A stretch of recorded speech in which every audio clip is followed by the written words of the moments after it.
హరే కృష్ణ, అందరికీ వెల్కమ్. ఈరోజు మనం శ్రీమద్ భాగవతంలో 11వ స్కందం 13వ అధ్యాయంలో 36వ శ్లోకం నుంచి మనము చూడబోతున్నాము.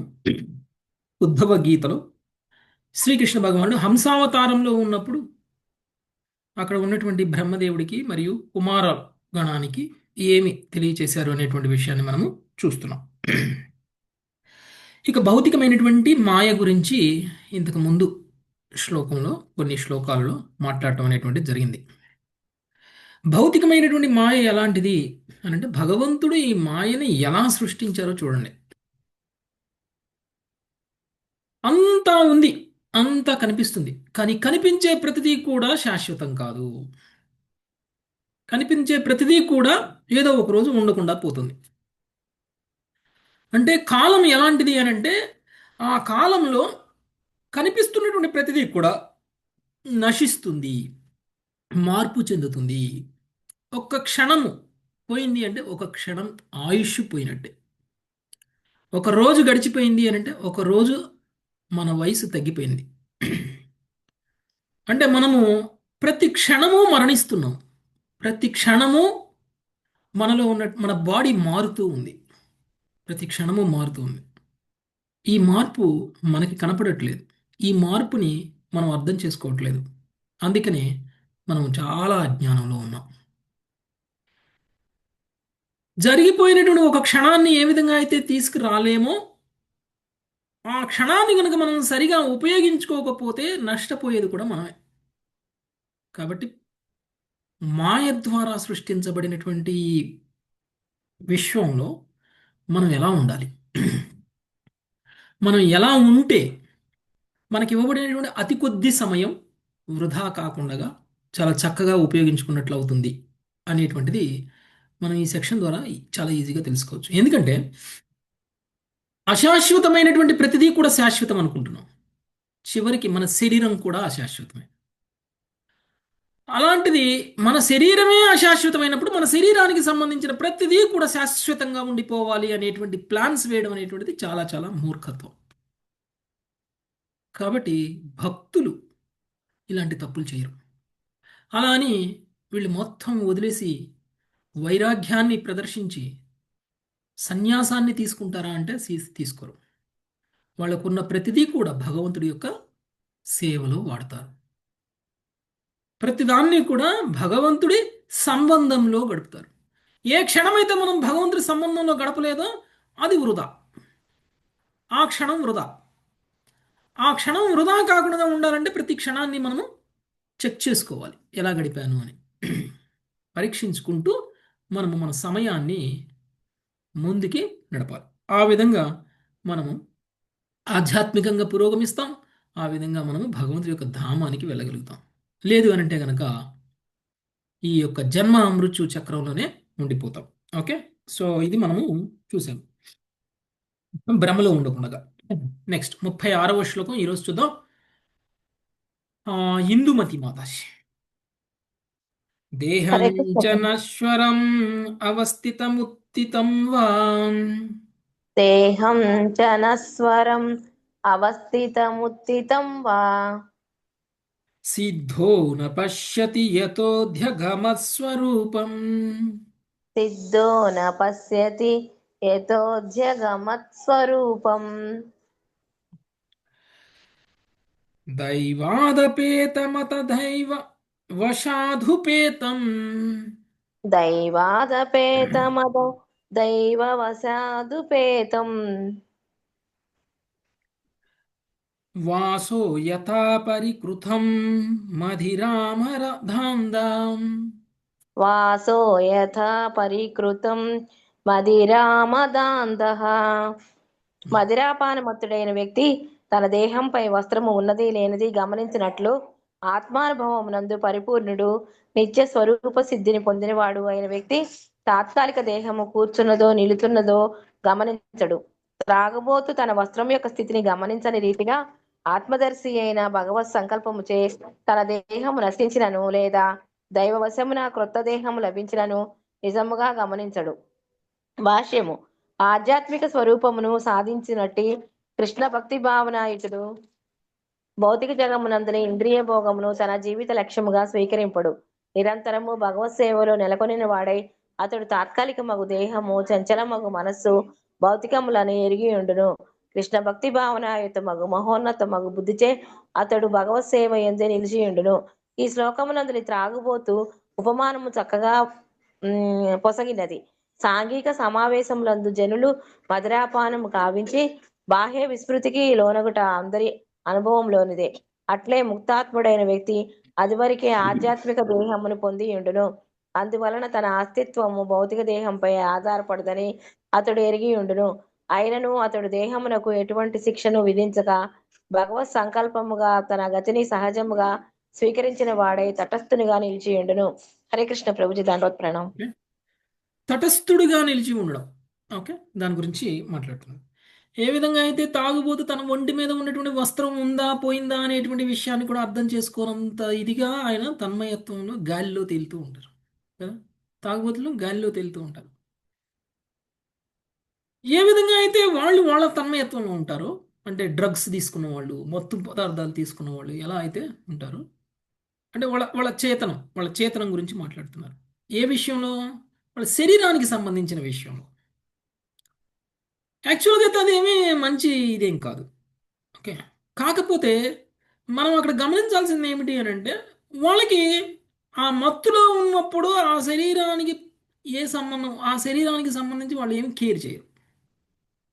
కానీ అలానే ఆధ్యాత్మిక స్థితిలో ఉన్నతత్వంలో ఉన్నటువంటి వాడు, ఆత్మానుభూతిని పొందినటువంటి వాడు, తనను తాను ఈ శరీరంతో చూసుకున్నటువంటి వాడు, తనని తాను ఈ శరీరం కాదు అని అనుకున్నటువంటి వాడు, ఈ శరీరం ఏం చేస్తుంది, ఈ శరీరం పోయిన తర్వాత ఇంకొక శరీరం, లేదంటే ఈ శరీరాన్ని పోయిన తర్వాత ఆ శరీరానికి సంబంధించినటువంటి విషయాలు ఇంక దాంతో సంబంధం లేదు. ఆ శరీరం గురించి అంతగా పెద్దగా పట్టించుకోవడం, అంటే శరీర భావనలో లేడు కాబట్టి. ఒకవేళ మనం శరీర భావనలో లేవనుకోండి, ఒకవేళ మనం ముక్త స్థితిలో కూడా లేవనుకోండి, ఈ శరీరం పోతుందంటే పోనీయండి, ఇంకో శరీరం వస్తుందంటే రానివ్వండి. ఎందుకు?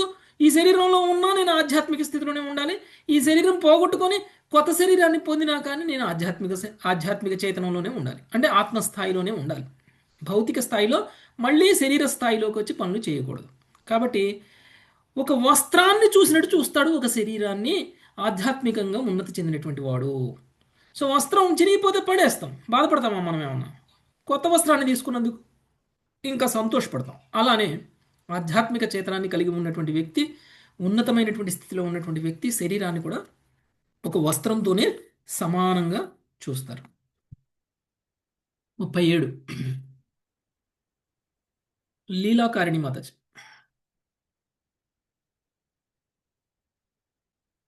హరే కృష్ణ.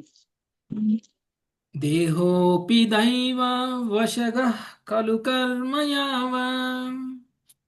దేహో హి అపి దైవ వసగః ఖలు కర్మ యావత్. స్వారంభకం ప్రతి సమీక్ష్యత ఏవ పసాసుః. స్వారంభకం ప్రతి సమీక్షాత ఏవ సాసుః. తం సప్రపంచమధిరూఢ సమాధియోగః. తం సప్రపంచమాదిరూఢ సమాధియోగః. స్వాప్నం పునర్న భజతే ప్రతిబద్ధవస్తుః. స్వాప్నం పునర్న భజతే ప్రతిబుద్ధవస్తుః. హరే కృష్ణ. భౌతిక దేహము నిక్కముగా దైవవశముచే చరించుచు కనుక కర్మ ప్రభావం ఉన్నంత వరకు ఇంద్రియ ప్రాణములతో పాటు అది జీవించవలేను. అయినను పరమ సత్య వస్తువు పట్ల జాగృతుడై ఆ రీతిగా యోగ పరిపూర్ణుడైన వాడు దేహము స్వప్నతుల్యమని ఎదిగి తిరిగి దాని పలు ప్రకటనలకు శరణాగతుడు కాడు. భాష్యము. ఆత్మదర్శి అయిన వాడు దేహమును పట్టించుకొనరాదని గడిచిన శ్లోకములో శ్రీకృష్ణుడు ఉపదేశించినను ఇచ్చట ఆ దేవదేవుడు వ్యాఖ్యాములు బట్టి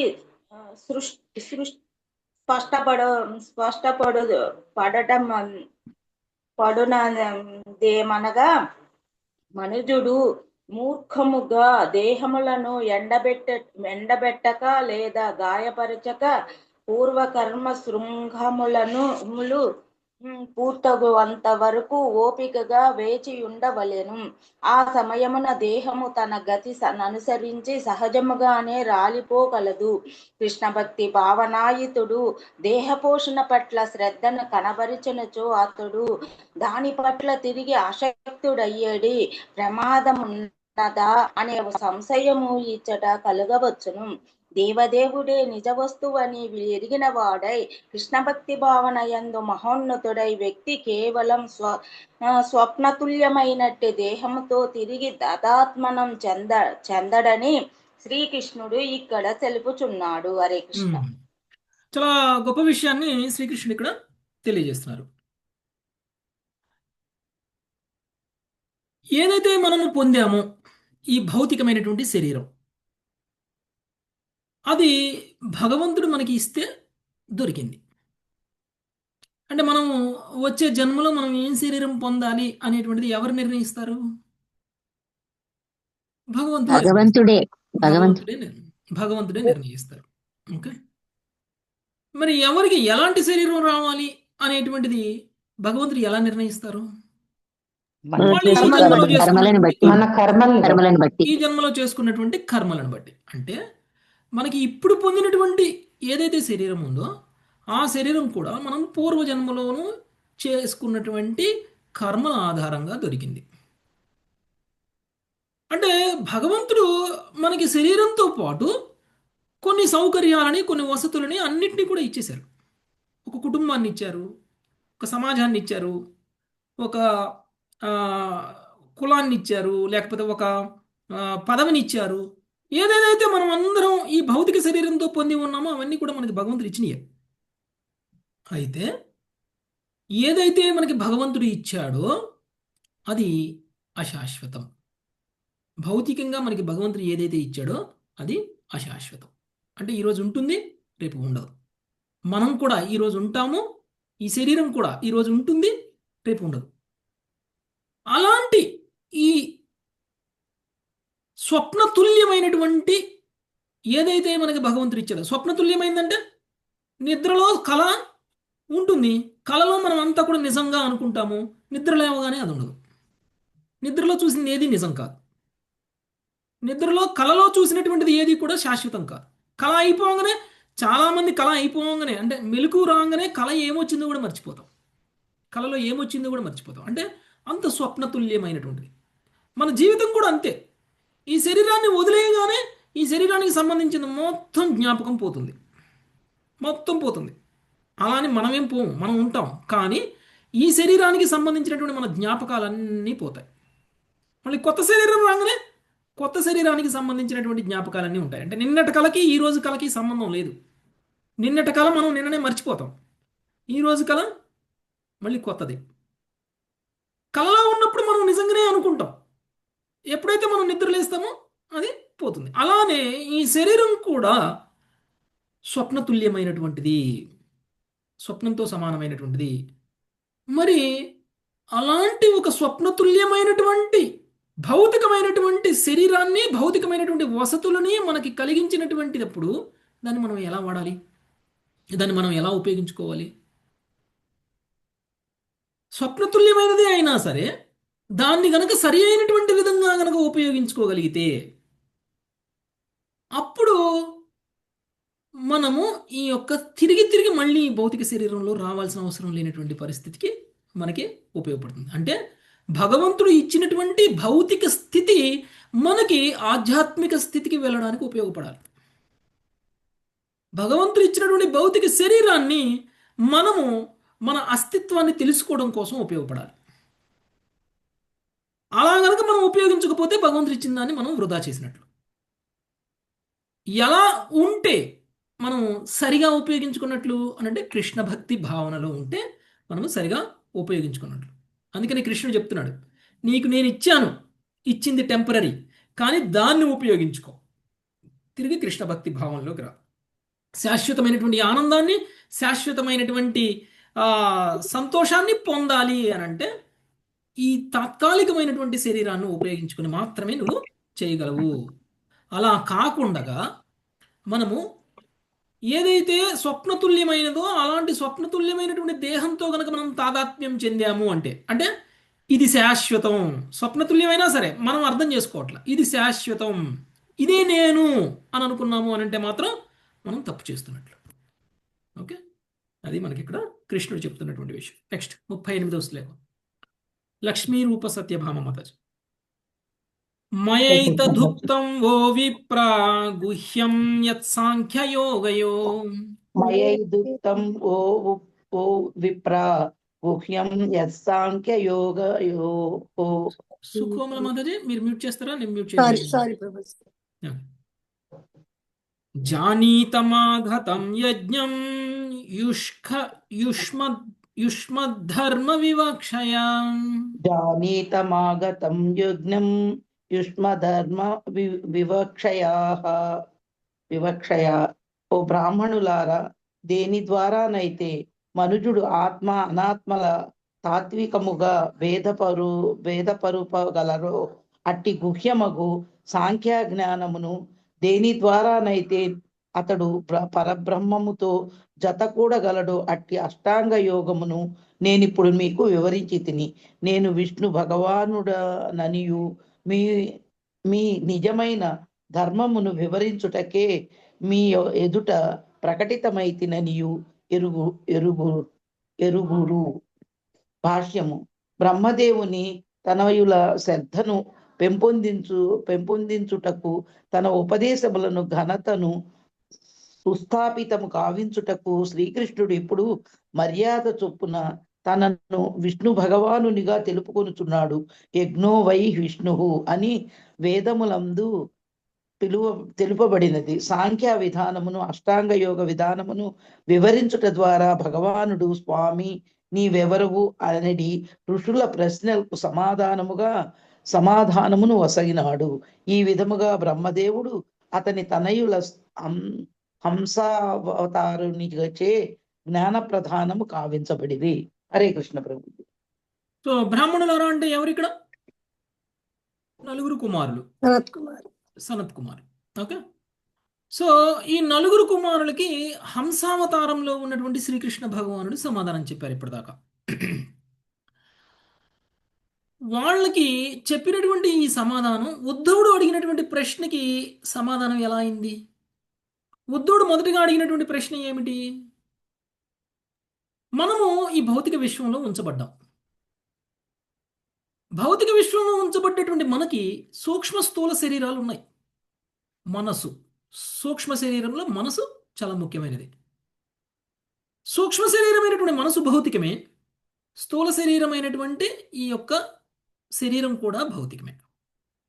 తీసుకొచ్చి నన్ను బురదలో ఉంచి బురద అంటకుండా ఉండాలంటే ఎలా సాధ్యమవుతుంది? బురదలో నిలబడి బురద కాలుకి అంటకూడదు, అప్పుడే మనం మళ్ళీ ముక్తిని పొందుతాము. కానీ నేను బురదలోనే నిలబెడతాను అని అంటే అది ఎలా సాధ్యమైద్ది అనేటువంటిది ఉద్ధవుడు అడిగినటువంటి ప్రశ్న.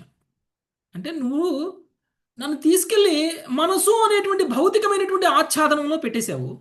ఆ భౌతికమైనటువంటి ఆచ్ఛాదనం ఇంద్రియాలతో కప్పబడి ఉంది.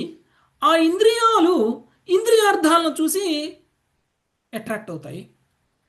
మరి అలాంటి ఒక పరిస్థితుల్లో పెట్టినటువంటి నీవు ఏ విధంగా ఈ మనసును ఇంద్రియార్థాల నుంచి దూరం చేయాలి? ఏ విధంగా ఈ మనసులో భౌతికమైనటువంటి కోరికలు లేకుండా చేయాలి? అప్పుడే కదా మనకి ముక్తి వచ్చేది.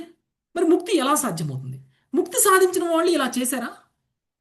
ఎలా దొరికింది వాళ్ళకి ఆ ముక్తి అనేటువంటిది ఉద్ధవుడు అడిగినటువంటి ప్రశ్న. దానికి ఈరోజు మనం చూస్తే మనకు అర్థమవుతుంది. కరెక్టే, మనకి భౌతికమైనటువంటి శరీరమే ఉంది, కానీ జ్ఞానంతో ఇది భౌతికమైన శరీరము అని తెలుసుకోవాలి. జ్ఞానంతో ఈ భౌతికమైనటువంటి శరీరం శాశ్వతం కాదు అనేటువంటి విషయాన్ని తెలుసుకోవాలి. ఆ జ్ఞానంతో అశాశ్వతమైనటువంటి ఈ శరీరాన్ని ఎలా ఉపయోగించాలి అనేటువంటి తెలుసుకోవాలి. అదే సాంఖ్యతత్వం అంటే. సాంఖ్యతత్వము అనంటే ఆధ్యాత్మిక భౌతిక విషయాలని వేరుపరిచి చూడగలగడం, అది సాంఖ్యతత్వం. ఏది ఆధ్యాత్మికమో మనం తెలుసుకోగలగాలి. అంటే మనము భౌతికం కాదు, మనం ఆధ్యాత్మికము అని తెలుసుకున్నప్పుడు అప్పుడు మనం ఏం చేయాలి? పరబ్రహ్మం గురించి ఎంక్వైరీ చేయాలి. అతతో బ్రహ్మ జిజ్ఞాస కదా, పరబ్రహ్మం గురించి ఎంక్వైరీ చేయాలి, బ్రహ్మము గురించి ఎంక్వైరీ చేయాలి. ఎవరు పరబ్రహ్మము అనేటువంటిది మనము తెలుసుకోవాలి. కేవలం నేను శరీరాన్ని కాదు, నేను ఆత్మని అని తెలుసుకున్నంత మాత్రాన మన డ్యూటీ అయిపోలా. నేను శరీరాన్ని కాదు, నేను ఆత్మని అయితే నాకు మూలమేమిటి, నా మూలానికి నాతో ఉన్న సంబంధం ఏమిటి అనేటువంటిది తెలుసుకోవడమే సరి అయినటువంటి ప్రశ్న. అది మనల్ని మన నిజస్థితిలో ఉంచేటువంటి ప్రశ్న. అందుకని ఇక్కడ చెప్తున్నారు, ఏ విధంగా ఆత్మ ఈ యొక్క పరబ్రహ్మంతో జతకూడగలదో దానికి సంబంధించినటువంటి శాస్త్రం మొత్తం ఎలా చేస్తే సాధ్యమవుతుంది. అంటే నువ్వు భౌతిక విషయంలో ఉన్నా కానీ ఎలా నువ్వు ఆ పరబ్రహ్మంతో జతకూడగలవో నేను నీకు తెలియచేశాను అని చెప్తున్నారు. అంటే నిరంతరము మనము భగవంతుడి యొక్క స్మరణలో ఉండడం అంటే అది కూడా యోగమే. అలాంటి యోగముని తెలియచేశారు. అంటే ఎప్పుడైతే మనం సాంఖ్యతత్వం తెలుసుకుంటే భక్తి ఎలా వస్తుంది అని మనం అనుకుంటాం. సాంఖ్యతత్వం అంటే అదొక ఫిలాసఫీ, అదొక సైన్స్ లాగా చెప్తున్నారు మీరు. అలాంటప్పుడు నాకు భక్తి ఎలా వస్తుంది? భక్తి కదా మనకి భగవంతుడి యొక్క ధామానికి తీసుకువెళ్ళడానికి, సాంఖ్యతత్వం కాదు కదా అని అంటే, సాంఖ్యతత్వం తెలుసుకున్నటువంటి మనము నెక్స్ట్ స్టేజ్లోకి వెళ్ళాలి. సాంఖ్యతత్వం తెలుసుకుని అక్కడ ఆగిపోకూడదు, నెక్స్ట్ స్టేజ్లోకి వెళ్ళాలి. అప్పుడు మనకి భగవంతుడు మూలము అనేటువంటి విషయాన్ని మనం తెలుసుకున్నప్పుడు ఆ భగవంతుడిని నిరంతరం ధ్యానం చేయడం అనేటువంటిది, ఆ నిరంతరం భగవన్నామ స్మరణలోనే మనం కర్మలు చేయడం అనేటువంటిది జరుగుతుంది. ఇది ఉద్ధవుడు అడిగినటువంటి ప్రశ్నకి కృష్ణుడు చెప్పినటువంటి సమాధానం. ఇంకొక ముఖ్యమైనటువంటి విషయం, కుమారగణం అడిగినటువంటి ప్రశ్న ఇది కాదు. కుమారగణం ఏమని అడిగారండి? కృష్ణుడు కనపడగానే, హంసావతారంలో కృష్ణుడు కనపడగానే నీవెవరు?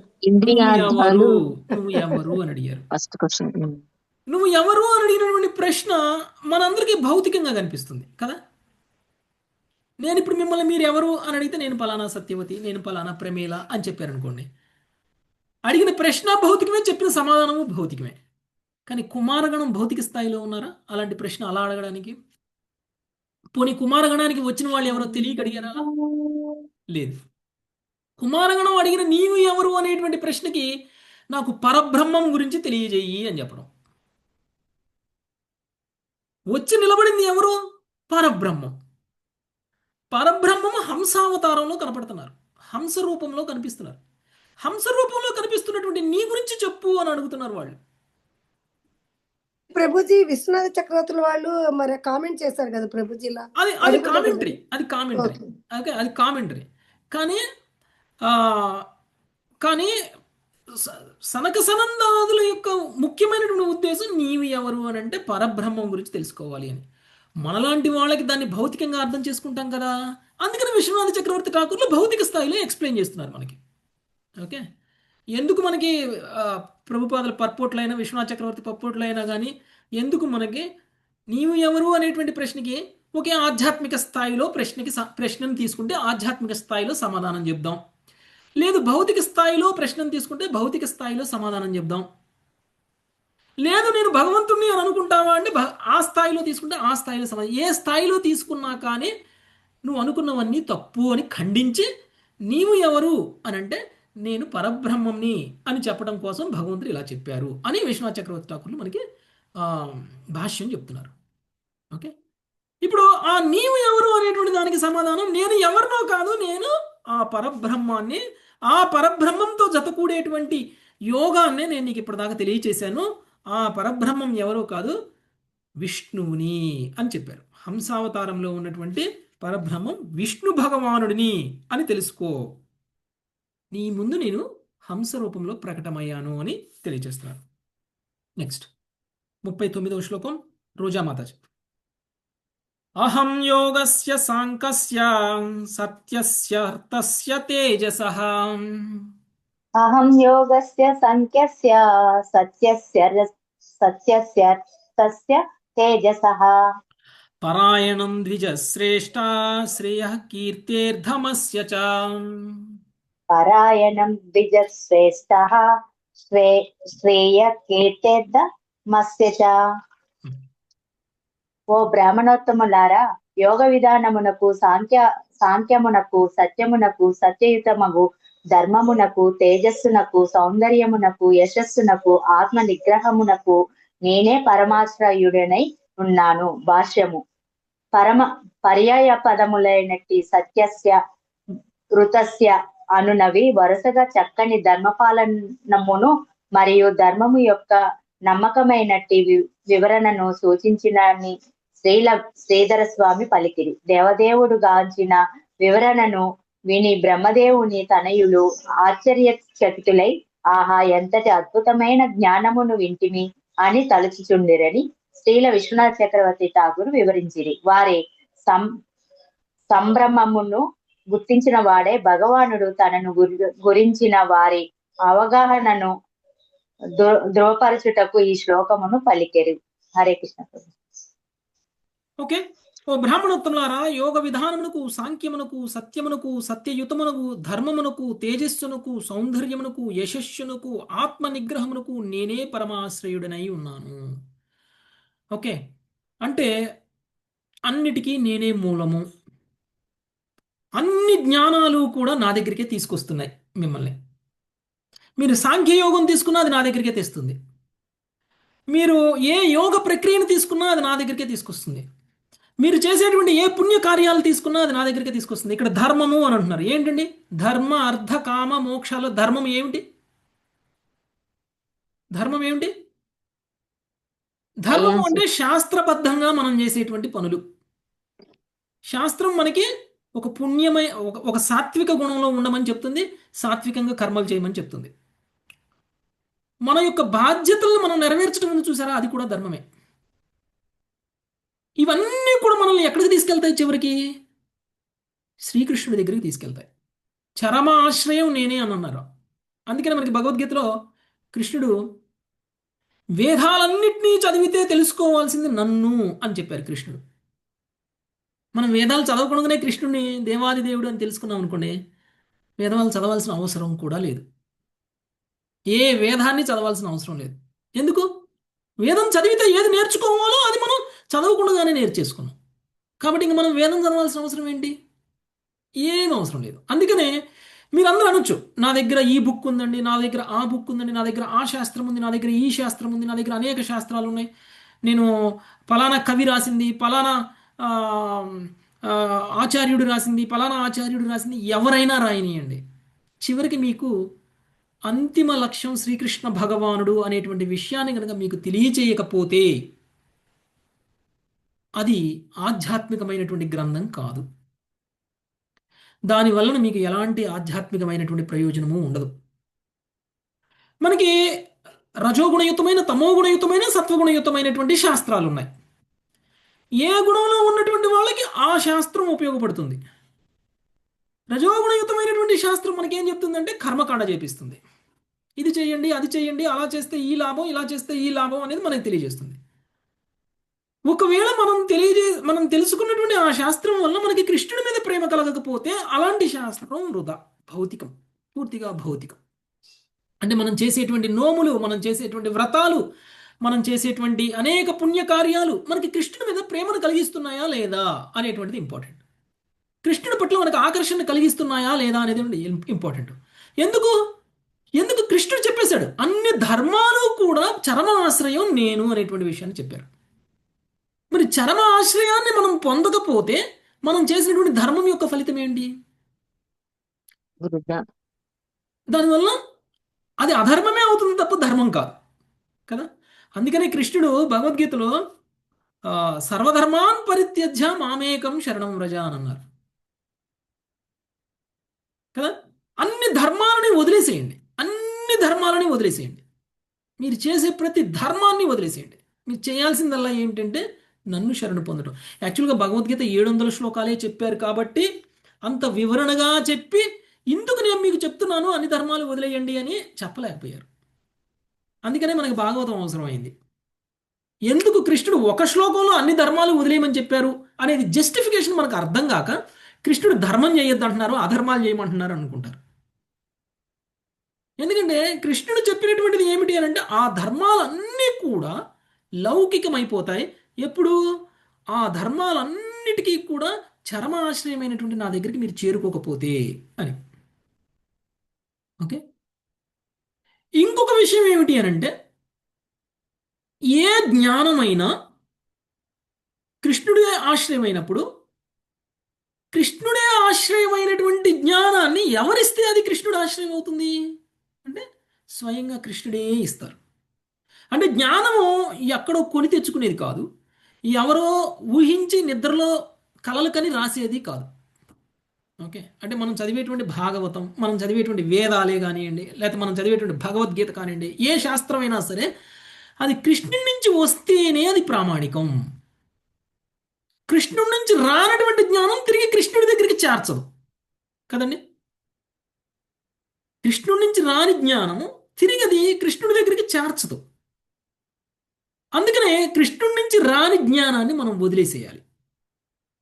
ఏదైతే మనోకల్పనలతోటి ఎవరైతే ఏదో పండితులు ఉత్తములు అని రాస్తారు చూసారా, నాకు కవిత్వం వచ్చు, నాకు ఛందస్సు వచ్చు, కాబట్టి నేను కవిత్వంలో, నేను సంస్కృతంలో నేను శ్లోకాలు రాస్తాను అని రాస్తారు చూసారా, అలాంటి వాళ్ళ శ్లోకాలు మనకి ఉపయోగపడవు. అందుకని మీకు అందరికీ నేను క్లియర్గా స్టార్టింగ్లో చెప్పాను. చాలామంది నా దగ్గర పోతన భాగవతం ఉందండి, నా దగ్గర నన్నయ్య భాగవతం ఉందండి, నా దగ్గర తిక్కన భాగవతం ఉందండి, అన్నీ తీసి చెత్తకుండీలో వేసేయండి. మనకి పోతన భాగవతాలు వద్దు. మనకి పోతన ఎవరండి? పోతన భక్తుడా? పోతన రాసిన భాగవతానికి ఆధారం ఏమిటి? మూలం ఏమిటి? ఆయన చైతన్యం ఏమిటి రాసినప్పుడు? ఆయన ఒక కవి, ఆయన ఒక పండితుడు కావచ్చు, కానీ అది కృష్ణుడికి కనెక్ట్ అయిందా? కృష్ణుడు చెప్పిన భాగవతాన్ని రాశాడా? కృష్ణుడు చెప్పినటువంటి శాస్త్రం నుంచే వచ్చిందా? రానప్పుడు అది ఖండించాల్సినటువంటి శాస్త్రం. అలాంటి శాస్త్రాలను మనం కనీసం టచ్ కూడా చేయకూడదు. అలాంటి శాస్త్రాలను చదవకుండా ఉన్నవాడే పుణ్యాత్ముడు చదివిన వాడి కంటే. అలాంటి భాగవతాలని చదవకుండా ఉన్నవాళ్ళే పుణ్యాత్ములు చదివిన వాళ్ళకంటే. చదివితే అలాంటి చదివితే మనకి ఇంకా పాపం వస్తుంది తప్ప పుణ్యం రాదు. ఎందుకంటే వాళ్ళు మనల్ని కృష్ణుడికి కలపరు, వాళ్ళు మనల్ని కృష్ణుడి దగ్గరికి తీసుకువెళ్ళరు. కాబట్టి కృష్ణుడి నుంచి వచ్చినటువంటి జ్ఞానాన్ని మనం తీసుకోవాలి. ఆ జ్ఞానం మనకు రావాలి అంటే ప్రామాణికమైనటువంటి పరంపర ద్వారా జ్ఞానాన్ని పొందాలి. ప్రామాణికమైనటువంటి పరంపర అంటే ప్రామాణికమైనటువంటిదా కాదా అనేటువంటిది ఎలా చెప్తాము అని అంటే, ఆ పరంపరలో మూల ఆచార్యుడు కృష్ణుడి నుంచి తెలుసుకున్నాడా లేదా, ఆ పరంపరలో మూల ఆచార్యుడు కృష్ణుడు కానీ లేకపోతే కృష్ణుడి యొక్క ఇతర స్వాంశాల నుంచి తెలుసుకున్నాడా లేదా అనేటువంటిది ఇంపార్టెంట్. కృష్ణుడి నుంచి వచ్చిన జ్ఞానము, కృష్ణుడి యొక్క స్వాంశాల నుంచి వచ్చినటువంటి జ్ఞానము సేమ్. అంటే మూల ఆచార్యులు ఎవరైతే భగవంతుడి నుంచి తెలుసుకున్నారో జ్ఞానము, ఆ మూల ఆచార్యులు నలుగురే. ఎవరండి? బ్రహ్మ సంప్రదాయం, శ్రీ బ్రహ్మ, సంప్రదాయం, కుమార శివుడు, సంప్రదాయము, బ్రహ్మ, రుద్ర శివుడు, సంప్రదాయం.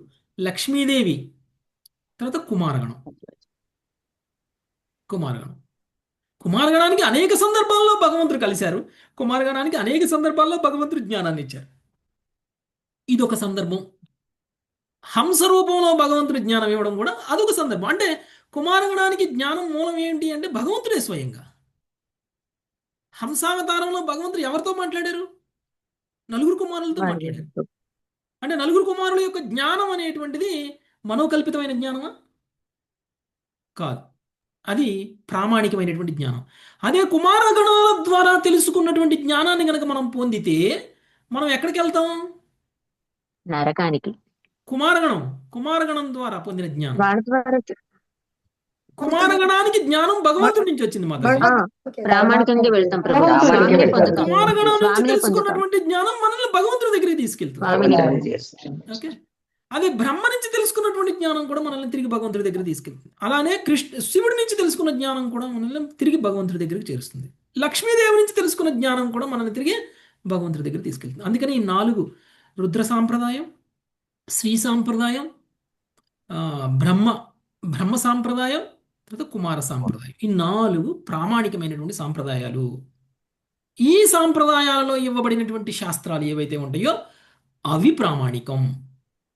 ఎందుకంటే ఇవన్నీ కూడా కృష్ణుడితో కనెక్ట్ అయ్యాయి.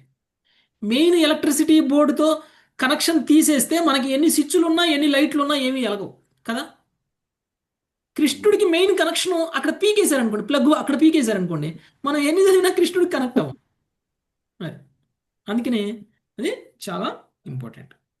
సో పరమ ఆశ్రయము చరమ ఆశ్రయము అయినటువంటి శ్రీకృష్ణ భగవానుడిని అన్ని జ్ఞానాలు కూడా అక్కడ కలుస్తాయి అని చెప్తున్నారు. అందుకే చెప్తారు కదా, ఏ దారిని వెళ్ళినా అక్కడికే వెళ్తామని. ఇది దాని మీనింగ్. ఏ నదిలో అయితే ఏ కాలువలో అయితే నీళ్లు పారుతున్నాయి అన్నీ పోయి సముద్రంలోనేగా కలుస్తాయి అని అంటాం కదా. ఇదనమాట. ఏ జ్ఞానమైనా కృష్ణుడి దగ్గరికి వెళ్తుంది అని తెలుసుకున్నప్పుడు పర్లేదులే నేను ఇందులోనే ఉంటాను, పర్లేదులే నేను అందులోనే ఉంటాను అని అనుకోవద్దు. డైరెక్ట్ కృష్ణుడి దగ్గరికి వచ్చేయండి. అప్పుడు మీ ప్రయాణం సమయం అంతా వృధా కాకుండా ఉంటుంది కదా. రైట్. నెక్స్ట్ 40వ శ్లోకం. ప్రభుజీ చిన్న డౌట్ ప్రభుజీ అడగొచ్చా? ఉమ్. ప్రభుజీ ఇప్పుడు రుద్ర సాంప్రదాయం ఉంది కదా ప్రభుజీ, అందులో మరి వాళ్ళు గంజాయి తీసుకుంటారు, మళ్ళీ తర్వాత మత్తు పదార్థాలు తీసుకుంటారు కదా రుద్ర ప్రభుజీ. సాంప్రదాయంలో తీసుకోరు మాతాజీ, శివుడి భక్తులు తీసుకుంటారు. ఓకే, రుద్ర సన్యాసులు సాంప్రదాయంలో ఉంటారు. ఉన్నటువంటి వాళ్ళు తీసుకోరు. ఎందుకంటే శివతత్వం తెలిసిన వాళ్ళు తీసుకోరు. శివుడి భక్తులు అని ఓకే. చెప్పుకునే వాళ్ళు తీసుకుంటారు. శివుడు తాగుతాడు కాబట్టి నేను కూడా తాగుతా అంటారు. అదే ప్రభుజీ, అందుకనే కొంచెం డౌట్ వచ్చి మీకు అడుగుతున్నాను. అలా ఏం తీసుకోరు మాతాజీ. ఓకే. ముక్తిని పొందాలి అని రుద్ర సాంప్రదాయంలో ఉన్న వాళ్ళు ఎవరు తీసుకోరు. Okay, okay Prabhuji, thank you Prabhuji. Next 40. Shubhangi Mataji. మాం భజంతి గుణా సర్వే నిర్గుణం నిరపేక్షకం మాం భజంతి గుణః సర్వే నిర్గుణం నిరపేక్షకం సుహృదం ప్రియమాత్మానం సామ్యా సంఘాధయో గుణా. సుహృదం ప్రియమాత్మానం సామ్యా సంగాదయో గుణాః. గుణాతీతంగా ఉండుట, నిరపేక్షత్వము, శ్రేయోభిలాషిగా ఉండుట, పరమప్రియుడగుట, పరమాత్మ తత్వము, సర్వత్ర సమభావమును కలిగి ఉండుట, అసంగత్వం వంటి భౌతిక గుణ వికార రహితములగు మహోన్నత దివ్య గుణములు నన్నే ఆశ్రయించి భజించుచున్నవే. భాష్యము. గడిచిన శ్లోకమునందు శ్రీకృష్ణ భగవానుడు తన మహోన్నత స్వభావమును వివరించిన కారణమున బ్రహ్మదేవుని తనయులు ఆ దేవదేవుని మనస్సులో కొంత గర్వమున్నట్లుగా తాము కనిపెట్టితమని తలచుచు అతని స్థితిని కొంత సందేహించి ఉండవచ్చును. అందువలన హంసావతారుని నుండి తాము స్వీకరించిన ఉపదేశములను వారు సందేహించే అవకాశం ఉన్నది. అట్టి అసమ్మతిని ముందే ఊహించిన భగవానుడు వెంటనే ప్రస్తుత శ్లోకములో పరిస్థితిని స్పష్టపరచుచున్నాడు. బ్రహ్మదేవుని మొదలుగా కల సాధారణ జీవుల వలె కాక తన దివ్యదేహము పరమనిత్యుడగు తనకు భిన్నము కాదనియు, మిథ్యాహంకారము వంటి భౌతిక గుణములు దానికి లేవనియు భగవానుడు వివరించుచున్నాడు. భగవానుడి దివ్యదేహము నిత్యము జ్ఞానపూర్ణము ఆనందమయమై ఉన్నది. ఆ విధంగా అది నిర్గుణము ప్రకృతి గుణాతీతము అయి ఉన్నది. మాయ ఒసగడి నామమాత్ర భోగమును పూర్తిగా ఉపేక్షించడి కారణమున అతడు నిరపేక్షకం అని పిలువబడెను. తన భక్తులకు ఉత్తమ శ్రేయోభిలాషి కనుక ఆ దేవదేవుడు సుహృదం అని పిలువబడినాడు. భగవానుడు పరమప్రియమైన తత్వమని, అతడు తన భక్తులతో అద్భుతమైన అనురాగపూర్వకమగు సంబంధములు నెలకొల్పునని ప్రియం అను పదము సూచించును. దేవదేవుడు తటస్థుడై ఉండి అన్ని భౌతిక పరిస్థితుల యందు అసంగుడై ఉంటునని సౌమ్య అను పదము సూచించును. ఇవి మరి ఇతరములు అయిన మహోన్నత గుణములు దేవదేవుని ఆశ్రయించి ఆరాధించుచుండును. అతడు తనను ఆశ్రయించిన ఎవరికైనాను ఉపాధులను పట్టించుకొనక తన కరుణను ఒసగుచుండును. శ్రీమద్ భాగవతమం 1.16:26-30 నందు భూదేవి భగవంతుని యొక్క దివ్య గుణములలో కొన్నింటిని పేర్కొనినది. మరి కొన్నింటిని మనము భక్తి రసామృత సింధు గ్రంథంలో చూడవచ్చును. వాస్తవమునకు భగవంతుని గుణములు అనంతములు, కాని అతని దివ్య స్థితిని తెలుపుటకై చిన్న మచ్చు ఇచ్చట ఒసగబడినది. శ్రీల మధ్వాచార్యులు కాల సంహిత నుండి ఇట్లు ఉదాహరించిరి. వాస్తవమునకు దేవతలు పూర్ణముగా దివ్య గుణయుతులు కారు. నిజంగా వారి ఐశ్వర్యము పరిమితమైనది. అందువలన సమస్త లౌకిక గుణముల నుండి విడిపడిన వాడు అదే సమయమున తన దేహమందే దివ్య గుణములను పూర్తిగా కలిగి ఉన్నవాడు నాకు భగవానుని వారు అర్చింతురు. Thank you Prabhuji. Hare Krishna. Hare Krishna. So ఇందాక శ్లోకానికి ఈ శ్లోకానికి ఒక రిలేషన్ని చెప్తున్నారు. మొదటిగా ఇందాక శ్లోకం ఇప్పుడు మీ అందరికీ చెప్పాను అనుకోండి, నేను మీరందరికీ వెళ్ళి నా అంత గొప్పవాడు లేడు, మీరు ఎక్కడెక్కడికి వెళ్ళినా కానీ చివరికి నా దగ్గరికే రావాలి అని నేను ఒకవేళ చెప్పాను అనుకోండి, మీరు ఏమనుకుంటారు నా గురించి? మీ అందరూ కోతలకు వస్తున్నాడు ఈయన అనుకుంటాడు, అంతేనా? గొప్పలు చెప్పుకుంటున్నాడు కోతలకు వస్తున్నాడు, గొప్పలు చెప్పుకుంటున్నాడు అని అనుకుంటారు. ఓకే, ఈయనంత గొప్పవాడు లేడని ఈయనంతకి ఈయన సెల్ఫ్ డబ్బా కొట్టుకుంటున్నాడు అనుకుంటారు కదా. నిజానికి భగవద్గీత విన్న చాలా మంది కృష్ణుడి గురించి అలానే అనుకుంటారు. ఎందుకు కృష్ణుడు భగవద్గీతలో ఇలా చెప్తున్నాడు? ప్రతిసారికి నేను నేను నేను అంటున్నాడు, మనలో మాత్రం నేను నేను అనొద్దు అంటున్నాడు కదా. మనల్నేమో నేను నేను అనొద్దు అంటున్నాడు, కానీ కృష్ణుడు ప్రతిదానికి మాత్రం నేను నేను నేను అంటున్నారు. ఫస్ట్ మేము కూడా అలాగే అనుకున్నాం ప్రభుజీ. అనుకున్నారా? ఫస్ట్ లో అనుకుంటారు. మనల్నేమో నేను అనొద్దంటారు, ఆయన ప్రతి శ్లోకంలో నేను అనే వస్తుంది. ఆ, నేను చదువుకున్నప్పుడు అర్థం కాక అలాగే అనుకున్నాను. అలానే అనుకుంటాం. కానీ ఎందుకు కృష్ణుడు నేను అని అంటున్నాడంటే మనకి కృష్ణుడికి తేడా ఉంది. మనము భౌతిక గుణాల సంపర్కంలో, భౌతిక గుణాల ప్రభావంలో ఉన్నాము. కానీ కృష్ణుడు భౌతిక గుణాల సంపర్కంలో లేడు, భౌతిక గుణాల ప్రభావంలో లేడు. అంతేకాక భౌతిక గుణాలు మనల్ని నియంత్రిస్తుంటే భౌతిక గుణాలని కృష్ణుడు నియంత్రిస్తున్నాడు. ఓకే, అది కృష్ణుడికి మనకి తేడా. గుణాతీతమైనటువంటి భగవానుడు గుణాల ప్రభావంలో ఉన్నటువంటి మనతో పోల్చుకుంటే ఎంత అపరాధం అంటే అంత అపరాధం.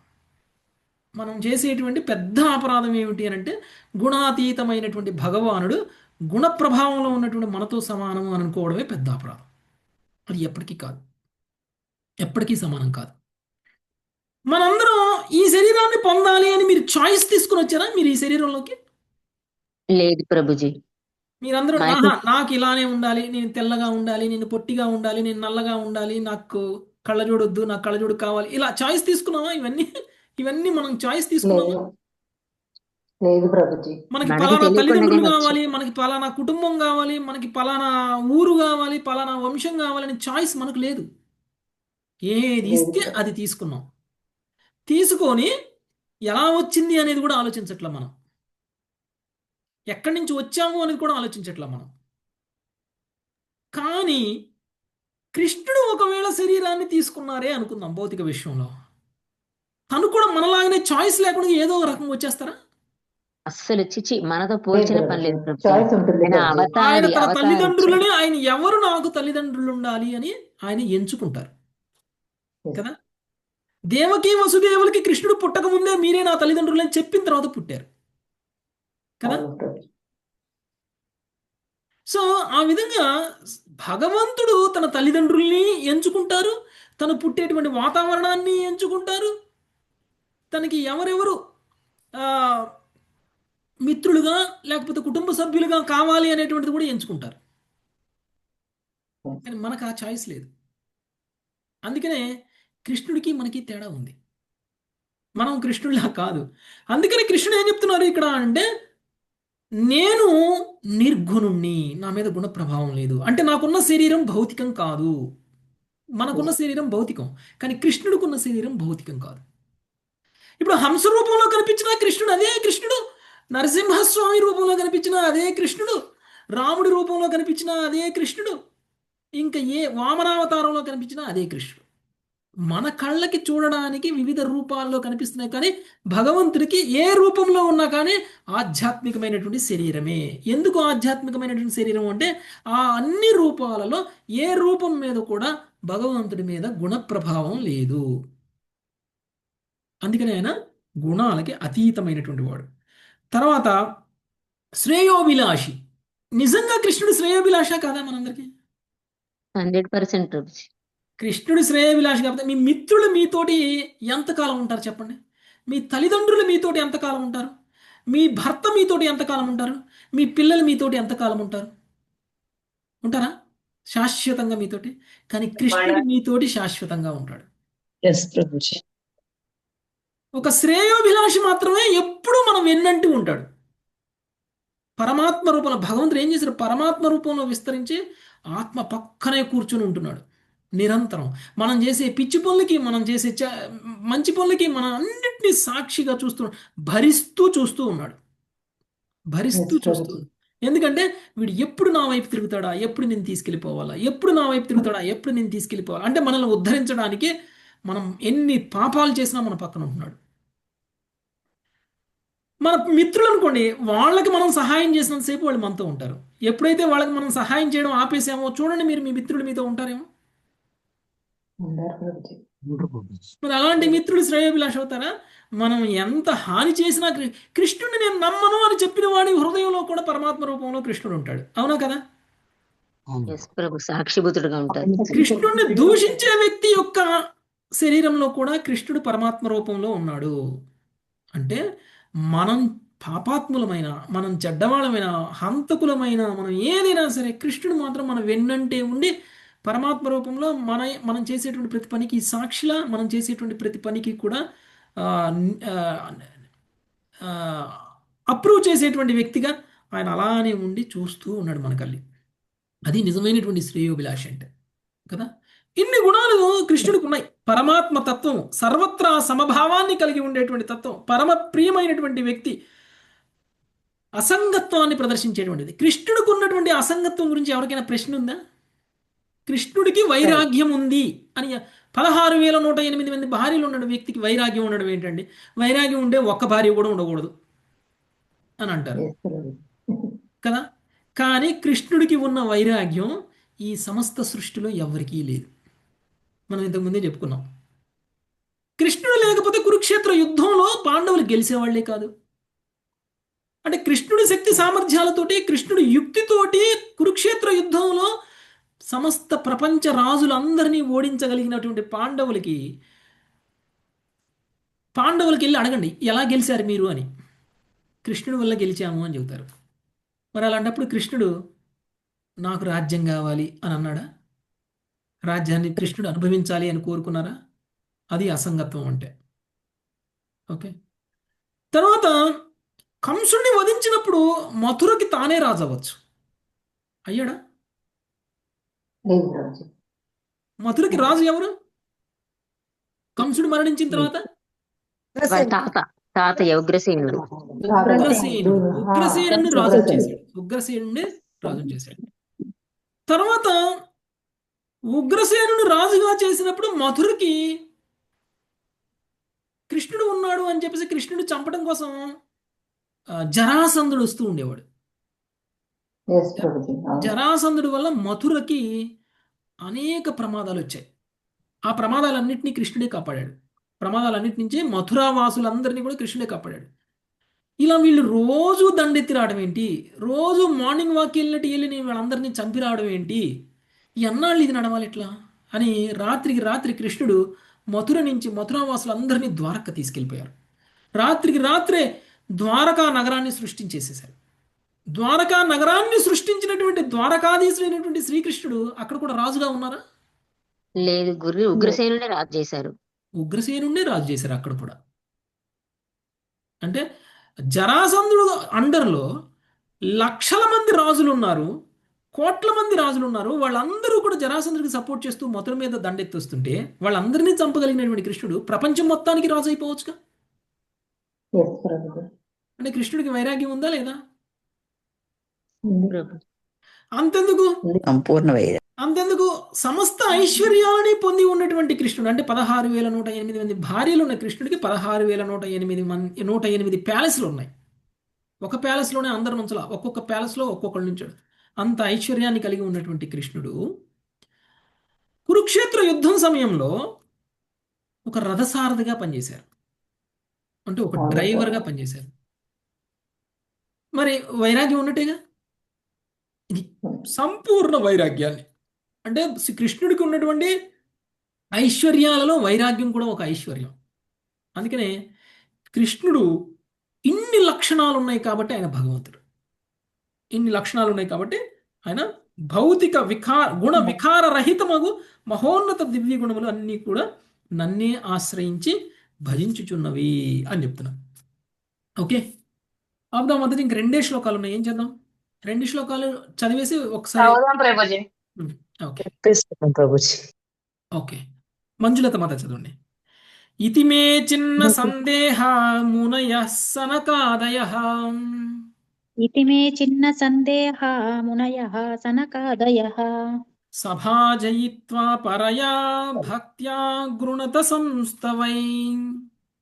సభాజయిత్వా పరయా భక్త్యా గృణత సంస్తవై. శ్రీకృష్ణుడు పలికెను, ఉద్ధవ ఈ విధముగా సనకాది మునుల సందేహములన్నీయు నా వాక్కులచే నశించెను. దివ్యముకు ప్రేమతో భక్తితో వారు నన్ను అర్చించి ఉత్తమముకు స్తోత్రములతో నా మహిమను కీర్తించిరి. ధన్యవాదాలు ప్రభు. హరే కృష్ణ. సర్వస్వం కృష్ణుడే అని తెలుసుకున్నటువంటి వాడు ఏం చేస్తాడండి? ఇతిమత్వా భజంతే మాం ఉదాభావ సమన్విత. ఉదాభావ సమన్విత. ఓకే, ఎవరైతే నా గొప్పతనాన్ని తెలుసుకుంటారో ఏం చేస్తారు? నన్నే నాకు శరణు వేడతారు. నన్ను అది కృష్ణుడు ఆశ్రయిస్తారు. భగవద్గీతలో చెప్పినటువంటిది. ముందు మనం భగవంతుడి యొక్క గొప్పతనాన్ని తెలుసుకోవాలి. గొప్పతనం తెలుసుకున్న తర్వాత కృష్ణుడు కంటే గొప్పవాడు లేడు అనేటువంటి విషయం ఎప్పుడైతే తెలుస్తుందో అప్పుడు మనం అన్య దేవీ దేవతల దగ్గరికి వెళ్ళం ఇంకా కదా. నిరంతరం మనం ఏం చేస్తాం? కృష్ణుణ్ణే వర్షిప్ చేస్తాం, కృష్ణుణ్ణే భజిస్తాం.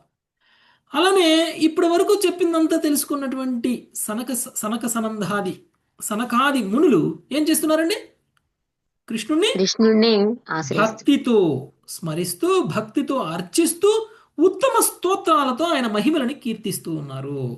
ఓకే, నెక్స్ట్ 42 సుకోమల మాతాజీ, మంగతాయర్ మాతాజీ చదవండి. మంగతాయర్ హరే మాతాజీ, హరే కృష్ణ ప్రభుజీ. చదవనా? మంగతాయర్ మాతాజీ. హరే కృష్ణ ప్రభుజీ. తైరహం పూజితం సమ్యాం సంస్తుతః పరమర్షిభిః తైరగం పూజిత సమ్యక్ సంస్తుతః పరమర్షిభిః ప్రత్యేయాయ స్వకం ధామ పశ్యతః పరమేష్టినః. ప్రత్యయ ప్రస్వకం రామ పశ్యతః పరమేష్టినః. సనకాది మహర్షులు ఆ విధముగా నన్ను అర్పించి స్తుతించిరి. అప్పుడు బ్రహ్మదేవుడు చూచుచుండగా నేను నా ధామమునకు వెడలెత్తిని. శ్రీమద్భాగవతముందరి బ్రహ్మతనయుల ప్రశ్నకు కంసావతారం సమాధానం నొసగటను ఏకాదశ స్కందములను 13వ అధ్యాయమునకు కృష్ణ కృపామూర్తి శ్రీల ఏసీ భక్తి వేదాంత స్వామి ప్రభుపాదుల వారి విరమణ శిష్య ప్రేరిత భాష్యము సమాప్తం. హరే కృష్ణ. ఓకే, సో సనకాది కుమారులు నన్ను కీర్తిస్తూ భజిస్తూ ఉన్నారు. అదే సమయంలో బ్రహ్మదేవుడు చూస్తుండగానే నేను నా ధామానికి వెళ్ళిపోయాను. సో ఇంకొక ముఖ్యమైనటువంటి విషయం ఇక్కడ మనం తెలుసుకోవాలి. సనకాది కుమారులు నీవు ఎవరు అని అడిగారు అని అంటే భగవంతుడు ఒక నిరాకారం కాదు అనేటువంటిది ఒక ముఖ్యమైనటువంటి విషయం. ఎవరైతే భగవంతుడిని నిరాకార బ్రహ్మము అని అంటారో అది తప్పు, అది తప్పు ఫిలాసఫీ అనేటువంటిది అర్థమవుతుంది. రెండవది, స్వయంగా భగవంతుడు ఏం చెప్తున్నారండి? నేను నా ధామానికి వెళ్ళిపోయాను అనేటువంటి విషయాన్ని చెప్తున్నారు. ఒక వ్యక్తి మాత్రమే వెళ్ళగలరు, ఒక వ్యక్తికి మాత్రమే ఒక ప్రదేశం అనేటువంటిది ఉండదు. ఒక నిరాకారానికి ఉంటుందా? ఉండదు. లేదు ప్రభు. నాకు నా ధామం ఉంది, నాకు నా ఊరుంది, నాకు నా ఇల్లు ఉంది అని చెప్పుకున్నామంటే ఆ ఇంట్లో ఉండేటువంటి వాడు ఒక వ్యక్తి, ఒక రూపం కలిగినటువంటి వాడు. ఒకవేళ భగవంతుడు నేను నిరాకారాన్ని అని చెప్పుకున్నారనుకోండి, అప్పుడు భగవంతుడు ధామానికి ఎందుకు వెళ్ళాలి? ఎక్కడైనా ఉంటారు కదా నిరాకారం. నిరాకార బ్రహ్మం సర్వత్రా వ్యాపించి ఉంటుంది. మరి అప్పుడు భగవంతుడి ధామం ఎందుకు ఉండదు కదా? ధామం ఉంది అంటే ధామంలో ఉండే వాళ్ళు ఉన్నారు అని అర్థం, అంతేగా? ధామంలో ఉండేది అతను ఎవరు అని అంటే ఆ ధామము ఎవరిదో వాళ్ళు ఉంటారు. ఎవరిదంటే ఆ ధామము? నా ధామము అని చెప్పారు. అంటే కృష్ణ భగవంతుడు భగవాన్. వ్యక్తిగతంగా ఉంటారు. ఆయన ఒక ధామాన్ని కలిగి ఉంటారు. ఆయన ధామంలో ఆయనకి సేవ చేసేటువంటి భగవంతుడి యొక్క భక్తులు ఉంటారు. ఓకే, కాబట్టి భగవంతుణ్ణి అర్థం చేసుకోలేను అనేటువంటి వాళ్ళకి చాలా సులువుగా భగవంతుణ్ణి అర్థం చేసుకోవచ్చు. కేవలం నువ్వు భక్తుడు అయితే చాలు అనేటువంటి విషయం మనకి ఇక్కడ తెలియజేస్తుంది. చెప్తారు కదండి, భగవంతుణ్ణి అర్థం చేసుకోగలరా మీరు అని అంటే, భగవంతుడు ఎవరికి అర్థం కాడు అని చెప్పడమే భగవంతుడి గురించి అర్థం చేసుకోవడం అని చెప్పేవాళ్ళు చాలామంది ఉంటారు కదా. కానీ భగవంతుని అర్థం చేసుకోవచ్చా లేదా? చేసుకోవచ్చు ప్రభుజీ. చాలా సులువుగా చేసుకోవచ్చు. ఎప్పుడు? ఇలాంటి భాగవతం లాంటి శాస్త్రాన్ని మనం చదివినప్పుడు, స్వయంగా శ్రీకృష్ణ భగవానుడు మాట్లాడుతున్నటువంటి మాటలు విన్నప్పుడు దాన్ని మనం భగవంతుడి యొక్క తత్వాన్ని అర్థం చేసుకోవాలి. అప్పుడు మనకి స్వయంగా భగవంతుడు ఎవరు అనేటువంటి విషయం మనకి తెలుస్తుంది.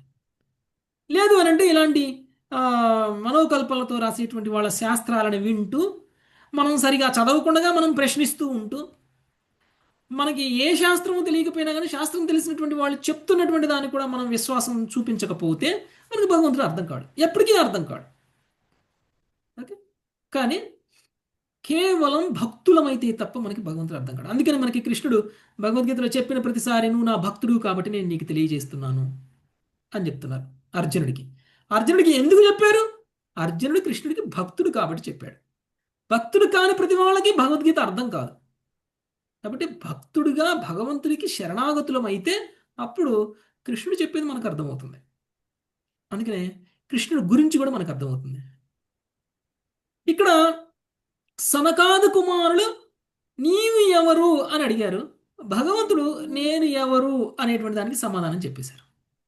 ఓకే, కాబట్టి ఈ విధంగా భగవంతుడు తన ఆధ్యాత్మిక ధామానికి తను వెళ్ళిపోయారు.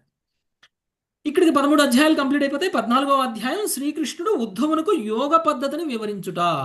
ఓకే, ఇది మనము రేపు చూద్దాం. Thank you very much. Hare Krishna. వంఛాకల్పతరుభ్యశ్చ కృపా సింధుభ్యో పతితానాం పావనేభ్యో వైష్ణవేభ్యో హరే కృష్ణ హరే కృష్ణ కృష్ణ హరే హరే రామ హరే రామ హరే కృష్ణ ప్రభుజీ.